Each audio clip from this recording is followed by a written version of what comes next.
Olá, que bom, né? Mais uma oportunidade para a gente pensar em textos da Palavra de Deus, da Bíblia Sagrada.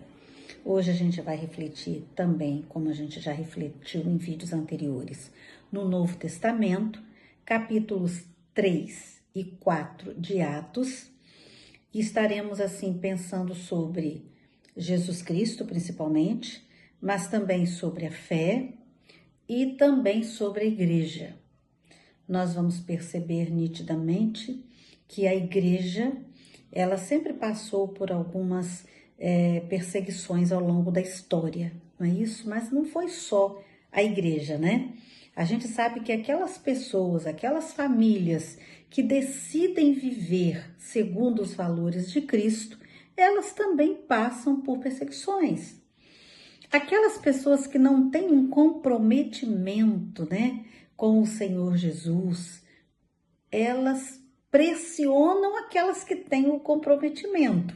Então, nós vamos dizer o seguinte: o mundo tenta calar quem anuncia a verdade da palavra de Deus.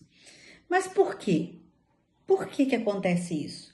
Porque o alvo dessa perseguição é fazer com que as pessoas que se decidiram a andar com Jesus fiquem caladas e não proclamem o nome de Jesus.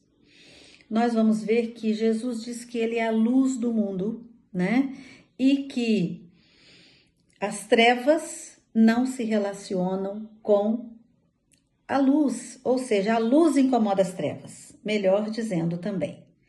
Mas é interessante que a igreja, embora ela já tenha, ao longo da história, passado por essas situações de perseguição, ela não se curva diante das ameaças.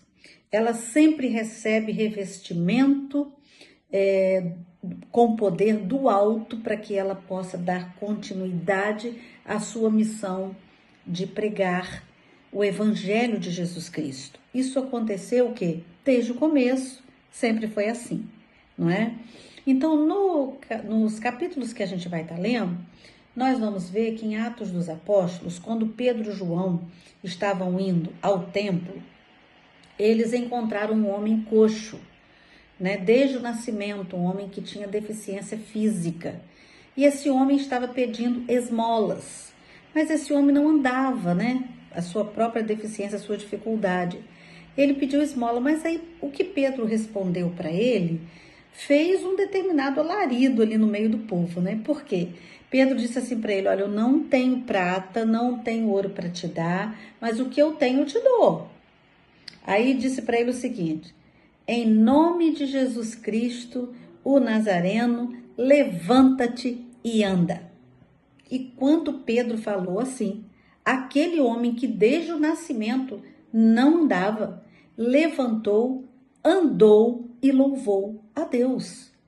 Isso foi um milagre? Sim, um milagre, mas uma oportunidade também imensa na vida de Pedro, desse homem e também de Pedro, que anunciava a palavra de Deus. A multidão começou a se reunir ali, porque estava curiosa, né? E Pedro, então, quando percebeu que a multidão estava ali, Pedro aproveitou a oportunidade para anunciar o evangelho. E aí Pedro diz assim: olha, foi pela fé no nome de Jesus que este homem foi curado. Pedro não buscou glórias para ele, não. Deu glórias a Jesus, mas não trouxe isso para ele como se ele fosse aquela pessoa que saiu virtude dele. Muito pelo contrário, foi no nome de Jesus que aquele homem estava andando, estava louvando ali. Porque para Pedro, não é? Para as pessoas, na verdade, que têm comprometimento com Jesus, Jesus não é apenas um mestre, um profeta que passou, né?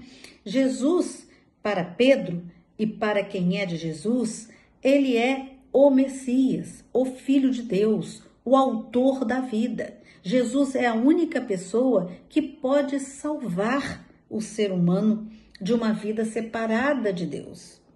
E Pedro sabia disso.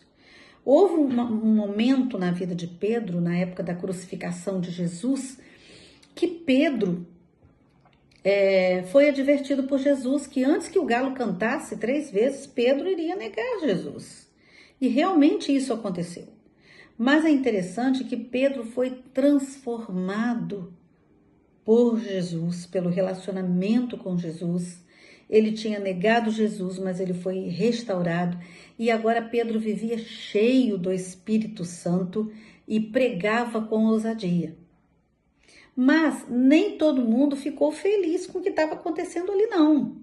Os líderes religiosos, o grupo do Sinédrio, que era cerca de 71 pessoas estudiosas, escribas, sacerdotes, pessoas que faziam parte desse Sinédrio, né?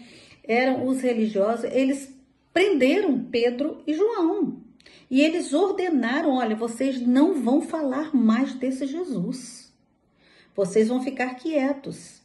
Mas aí Pedro, com ousadia, respondeu para eles o seguinte: julgai vós, se é justo diante de Deus ouvir a vós do que a Deus.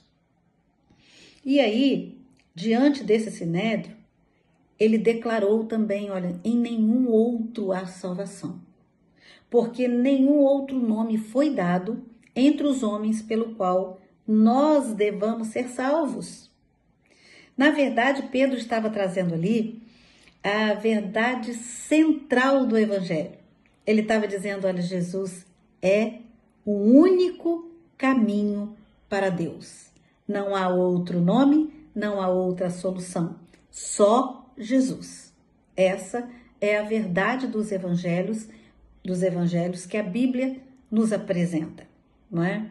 Diante das ameaças, porque aí eles tiveram que soltar depois, né, Pedro e João, e ameaçaram, olha, vocês vão ser soltos, mas vocês têm que ficar calados e tal, e de todo o jeito que eles puderam ameaçar, eles ameaçaram. Entretanto, Pedro e João, quando foram soltos, eles foram em busca daqueles que professavam a mesma fé, ou seja, da igreja a qual eles pertenciam. E aí eles viram que era necessário se reunir e era necessário orar, porque eles tinham o entendimento de que a igreja não podia se esconder diante das ameaças. Mas diz a Bíblia que quando eles oraram, o lugar que eles estavam tremeu, ou seja, houve tipo um terremoto. Na Bíblia, isso é sinal da presença, da manifestação de Deus. A morte e a ressurreição de Jesus também foram marcadas por terremotos, porque era como se o céu estivesse dizendo, olha, este é o meu filho amado. Esse Jesus que vocês estão matando, esse Jesus, ele é divino. Então, depois da oração, todos foram cheios do Espírito Santo. Eles já tinham o Espírito Santo, mas eles receberam um novo enchimento porque eles estavam vivenciando novos desafios que estavam exigindo novo poder. E o resultado disso era pregar com mais coragem, com